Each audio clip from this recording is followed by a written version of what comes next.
سورہ البقرہ کی آیت نمبر 200 اور 201 اور 202 تین 200 سے لے کے 202 تک زبردست.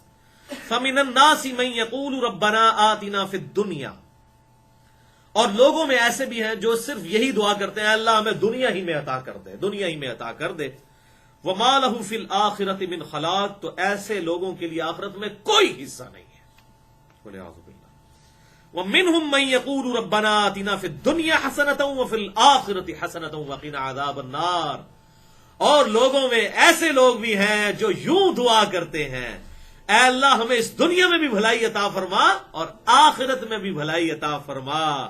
اولئک لہم نصیب مما کسبوا، ایسے لوگوں کو حصہ ملے گا ان کے ان اعمال کا جو انہوں نے کمائے ہوں گے.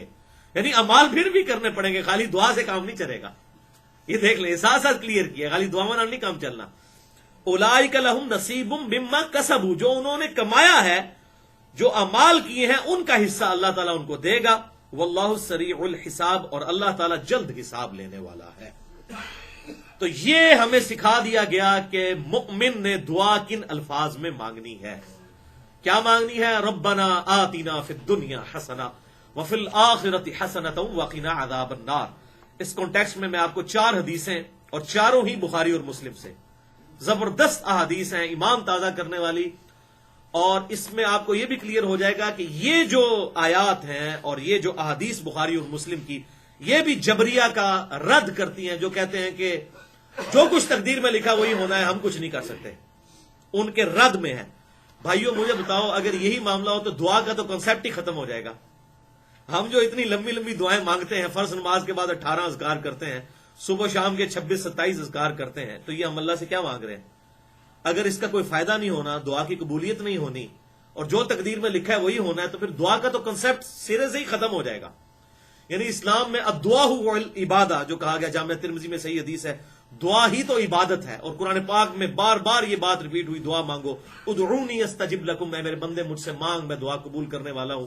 یہ سارا کنسیپٹ ختم ہو جائے گا اگر ہم جبریہ کو صحیح مان لیں، جو کہتے ہیں کہ جی جو اللہ نے مقدر کر دیا وہی ہونا ہے، انسان کوشش کوئی نہیں کر سکتا. نہیں، دعا کا کنسیپٹ اسلام میں ہے اور بڑا سٹرونگ کنسیپٹ ہے. آج اس میں گفتگو کا ٹائم نہیں. مسئلہ نمبر 82 ہے میرا، دعا کی اہمیت کے اوپر، سنت اذکار کے اوپر، اسماء اعظم کیا ہے، دعا کی قبولیت کے لیے کون سے اسماء آپ صلی اللہ علیہ وسلم نے تعلیم فرمائے ہیں.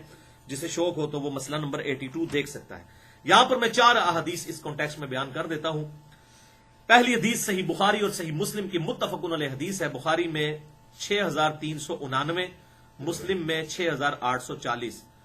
انس بن مالک رضی اللہ تعالیٰ عنہ کہتے ہیں کہ آپ صلی اللہ علیہ وسلم کی اکثر دعا یہی ہوا کرتی تھی، آپ کوئی اور دعا مانگے یا نہ مانگے یہ دعا ضرور مانگا کرتے تھے، اللہم ربنا آتنا فی الدنیا حسنہ وفی الآخرۃ حسنۃ وقنا عذاب النار.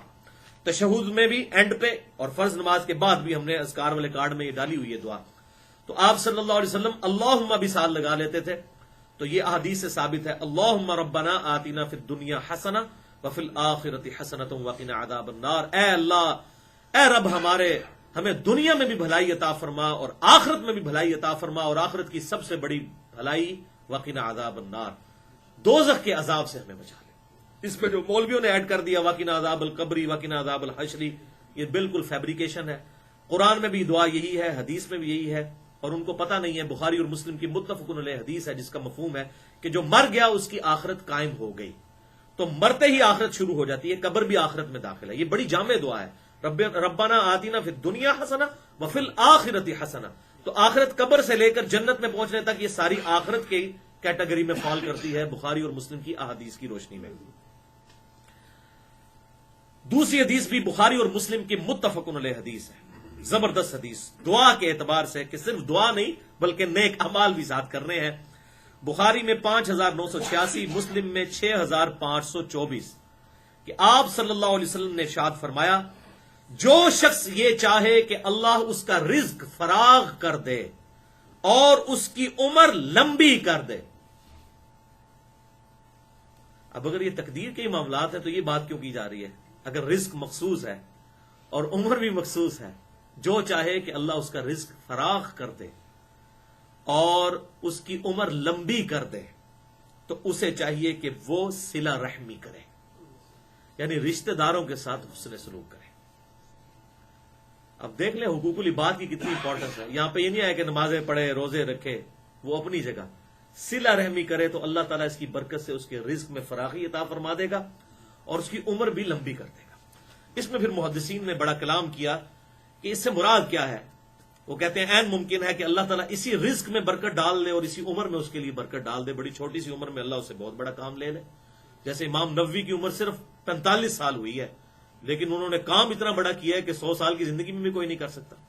جنہوں نے صحیح مسلم کی شرح لکھی، آج سے تقریباً سمجھ لیں آپ 800-900 سال پہلے کی بات ہے۔ اور دوسرا یہ ہے کہ یہ اس کی تقدیر میں ہی لکھا ہوا ہو کہ بندہ مجھ سے دعا کرے گا اور اس دعا کی برکت سے میں اس کے ساتھ ایسا معاملہ کر دوں گا۔ یہ اللہ نے رولز بنا دیے ہیں، اور تو ایک جنرل رول ہے، تقدیر میں نہ بھی لکھا ہو، قرآن میں تو لکھا ہے ادعونی استجب لکم، میں میرے بندے مجھ سے مانگ، میں دعا قبول کرنے والا ہوں۔ وَإِذَا سَأَلَكَ عِبَادِي عَنِّي فَإِنِّي قَرِيبٌ أُجِيبُ الدَّعْوَةَ الدَّاعِ إِذَا دَعَانِ۔ اے میرے محبوب صلی اللہ علیہ وسلم، جب میرے بندے آپ سے پوچھیں میرے متعلق تو آپ فرمائیں میں بالکل تمہارے قریب ہوں، ہر پکارنے والے کی پکار کو سنتا ہوں، لیکن فَلْيَسْتَجِيبُوا لِي وَلْيُؤْمِنُوا بِي لَعَلَّهُمْ يَرْشُدُونَ، لوگوں کو بھی چاہیے کہ وہ میرا حکم مانے اور مجھ پر ایمان لائیں جیسا کہ ایمان لانے کا حق ہے، پھر وہ کامیاب ہوں گے۔ ون وے ٹریفک نہیں ہے، دودھ پینے والا مجنو نہیں، اللہ کو رسپانس کرنے والا انسان، اس کو اللہ تعالیٰ ایکسپٹ کرے گا۔ تیسری حدیث صحیح مسلم کی، زبردست حدیث 6835، اور یہ موسٹ امپریسو احادیث میں سے ایک ہے جو میں نے آج تک پڑھی ہے۔ آپ بھی سنیں گے حیران ہو جائیں گے یہ کیسی ڈسکوری ہے۔ صحیح مسلم میں یہ حدیث ہے کہ آپ صلی اللہ علیہ وسلم کے زمانہ مبارک میں ایک صحابی اتنے بیمار ہوئے کہ وہ پرندے کی طرح کمزور ہو گئے، بالکل ہڈیاں ان کے جسم پہ رہ گئیں، گوشت پوشت تقریباً ختم ہو گیا۔ تو آپ صلی اللہ علیہ وسلم ان کی عیادت کے لیے آئے۔ صحیح مسلم 6835۔ آپ صلی اللہ علیہ وسلم نے جب ان کی حالت دیکھی تو فوراً بھانپ لیا۔ آپ نے فرمایا تو اللہ سے کیا مانگتا ہے؟ یہ جو تیری حالت ہو چکی ہے، یہ ایکسٹرا آرڈنری جو تیری سچویشن ہے، تو اللہ سے کیا خاص چیز ایسی مانگتا ہے؟ اس نے کہا یا رسول اللہ صلی اللہ علیہ وسلم، میں اللہ سے یہ مانگتا ہوں کہ اے اللہ، جو تو نے مجھے آخرت میں عذاب دینا ہے مجھے دنیا ہی میں دے لے۔ انا للہ و انا الیہ راجعون۔ حضور صلی اللہ علیہ وسلم، میں سبحان اللہ، اللہ پاک ہے، اور یہ تو کیسی دعا کر رہا ہے؟ کیا تو طاقت رکھتا ہے اس کے عذاب کو برداشت کرنے کی؟ تیرے میں ہمت ہے؟ اور تجھے تو چاہیے تھا کہ تو دعا کرتا ربنا آتنا فی الدنیا حسنہ وفی الآخرۃ حسنۃ وقنا عذاب النار، اے اللہ مجھے اس دنیا میں بھلائی عطا فرما اور آخرت میں بھی۔ اللہ کے خزانوں میں کوئی کمی ہے؟ تو پھر اس نے یہ دعا مانگی تو اللہ تعالیٰ نے اسے بالکل صحت یاب کر دیا، اس کی صحت لوٹ آئی۔ تو یہ بھی دعا کی ایک برکت ہے کہ انسان اپنے اوپر خود تقدیر کو غالب کروا لیتا ہے جب انسان حرکتیں اس طرح کی کرتا ہے۔ اور اس حدیث کے اندر ان فنیٹکس صوفیاء کا بھی رد ہے جو بالکل دنیا چھوڑ بیٹھتے ہیں اور وہ سمجھتے ہیں آخرت کمانے کے لیے آپ کو دنیا کو 3 طلاقیں دینی پڑیں گی، تو ان کا بھی رد آ گیا۔ آپ صلی اللہ علیہ وسلم نے کیا تعلیم فرمایا کہ دنیا میں بھی اللہ سے بھلائی مانگو اور آخرت میں بھی، فنیٹکس نہ بنو۔ زبردست حدیث۔ اچھا، ایک حدیث ہے جامعہ ترمذی میں انٹرنیشنل نمبرنگ کے مطابق 2139 کہ دعا سے تقدیر بدل جاتی ہے، لیکن یہ حدیث اصول محدثین پر ضعیف ہے۔ اس ٹاپک پہ کوئی صحیح حدیث موجود نہیں ہے کہ دعا سے تقدیر بدلتی ہے، لیکن جتنی یہ میں احادیث بتا رہا ہوں یہ دعا کے اس حوالے سے اس کو سپورٹ ضرور کرتی ہے کہ انسان پہ آنے والی تکالیف دعا کی برکت سے ٹل جاتی ہیں۔ اللہ تعالیٰ انسان کا ایمان بالخاتمہ، خاتمہ بالخیر فرماتا ہے۔ اللہم من احییتہ منا فاحیہ علی الاسلام، جو ہم دعا کرتے ہیں، ومن توفیتہ منا فتوفہ علی الایمان، اے اللہ ہمیں زندہ رکھنا تو اسلام پہ رکھنا اور موت دینا تو ایمان پر۔ تو دعا ہم کس لیے مانگتے ہیں؟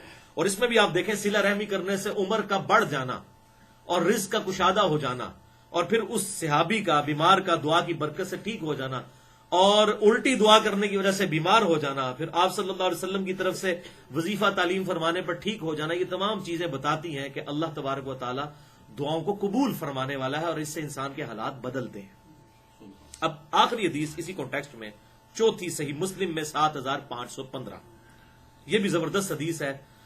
اور یہ خصوصاً وہ لوگ جو صاحب اولاد ہیں ان کے لیے بڑا لمحہ فکریہ ہے یہ والی حدیث کہ آپ صلی اللہ علیہ وسلم نے ارشاد فرمایا اپنی اولاد اور اپنے مال کے لیے بد دعا مت کرو. مال سے مراد آپ صرف مال و دولت نہ سمجھیں، اس سے مراد ہے انسان جو ابھی بھی پنجاب کے ہمارے کلچر میں مال مویشی کا لفظ بھی استعمال ہوتا ہے. ظاہر ہے اس وقت تو لوگوں کا اس کے اوپر ہی گزر بسر، آج بھی اکثریت کا اسی پہ ہی ہے. لوگوں نے اپنی بھینسیں گائے اور بکریاں رکھی ہوئی ہیں، تو بعض اوقات کوئی گائے نافرمان ہوتی ہے تو انسان اس کو بدوا دے دیتا ہے. جیسے کہ ایک آپ صلی اللہ علیہ وسلم کے مبارک زمانے میں بھی آتا ہے، ایک صحابی نے بھی اونٹ پہ لعنت کر دی تھی تو آپ صلی اللہ علیہ وسلم نے اس پہ ناراضگی کا اظہار فرمایا. تو اپنے مال اور اپنی اولاد کو بد دعا مت دو. صحیح مسلم 7515. کہیں ایسا نہ ہو کہ تم کسی ایسی گھڑی میں دعا کر بیٹھو کہ جو اللہ کے ہاں مقبول گھڑی ہو اور وہ دعا قبول ہو جائے. تو یہ معاملہ نہیں کرنا چاہیے، بڑی احتیاط کرنی چاہیے. ہمیشہ اللہ تعالیٰ سے خیر مانگنی چاہیے. ربنا آتنا فی الدنیا حسنہ وفی الآخرۃ حسنۃ وقنا عذاب النار. اولاد کے لیے دعا تو سکھا دی، ربنا ھب لنا من ازواجنا وذریاتنا قرۃ اعین واجعلنا للمتقین اماما. اے اللہ ہماری اولاد اور ہماری بیویوں میں آنکھوں کی ٹھنڈک بنا اور ہمیں پرہیزگار لوگوں کا امام بنا. ہماری اولاد میں سب پرہیزگار لوگ ہوں. سورۃ الفرقان میں یہ دعا آئی. ماں باپ کے لیے مانگنی ہے تو وہ سورہ بنی اسرائیل میں رب ارحمہما کما ربیانی صغیرا. اے رب ہمارے ان دونوں پر رحم فرما جس طرح انہوں نے بچپن میں ہمیں پالا تھا. یہ سورہ ابراہیم میں آیا رب اجعلنی مقیم الصلاۃ ومن ذریتی ربنا وتقبل دعاء ربنا اغفر لی ولوالدی وللمؤمنین یوم یقوم الحساب. تو یہ دعائیں مانگے، بدعا دینے کی بجائے ایسی دعا کریں کہ اللہ تعالیٰ ان کے لیے کوئی اصلاح کا سبب کرے. تو یہ جو حدیث تھی، یہ جتنی احادیث ہیں، اس نے جبریہ کا بھی رد کر دیا اور قدریہ کا بھی کر دیا. جو کہتے ہیں تقدیر، قدریہ کہتے ہیں کہ انسان کے سب کچھ اختیار میں نہیں، اللہ تعالیٰ سے دعا کرنی ہے، اللہ تعالیٰ رحم فرمانے والا ہے. اور جبریہ جو کہتے ہیں کہ ہمارے اختیار میں کچھ بھی نہیں ہے، اللہ تعالیٰ ہمیں روبوٹ کی طرح بس معاذ اللہ استعمال کر رہا ہے، ہم سے برائیاں کرواتا ہے. تو یہ بالکل دو ایکسٹریمز ہیں. دونوں کا رد ان احادیث میں الحمدللہ ہو چکا.